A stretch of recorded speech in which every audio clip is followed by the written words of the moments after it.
football, you have to be aggressive. And I mean, you can't just go around and bounce people all the time. But when you're on the field and you're fighting for a goal, then you can take your anger out on the field.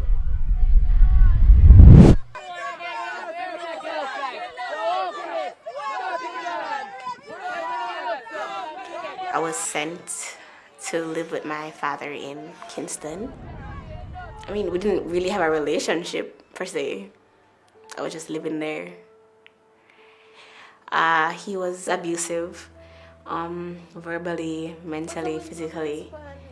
I can't take this foolishness. Like, I would write everything about it. I'd write why he had hit me on what particular day, what he had hit me with on that particular day, where the scars were on that particular day. And so everything was written in that diary. And so I would never leave my diary anywhere. But one day I had left my bag in my classroom and I had gone outside. I just went outside for like a couple seconds, but when I came back, I took my bag up and I went to my other class. And I saw a diary page on the floor. So I said, "Who has my diary?" And they started saying, "Oh, I hear that they beat you. Oh, mad." I was like, "What?" Like, I hear that they beat you and you're cut up. That's a life for you. And see how my father didn't love me. And if your own parents can't love you, then nobody is supposed to love you.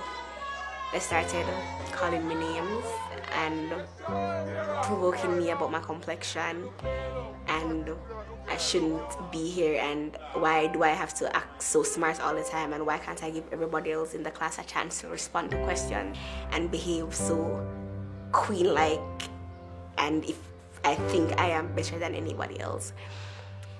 They'll call me poverty-stricken. They'll call me the good for nothing, something more sit down in the class behind me. Yeah, they'll call me the black ugly bitch. Like, they'd write that on the boards or the walls. When my hair was down, then they just cut it and threw the hair in front of me on my desk.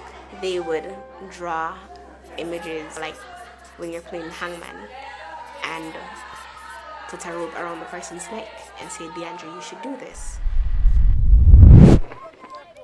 When it was time for PE, physical education, they would take my white blouse from my bag and mark on it.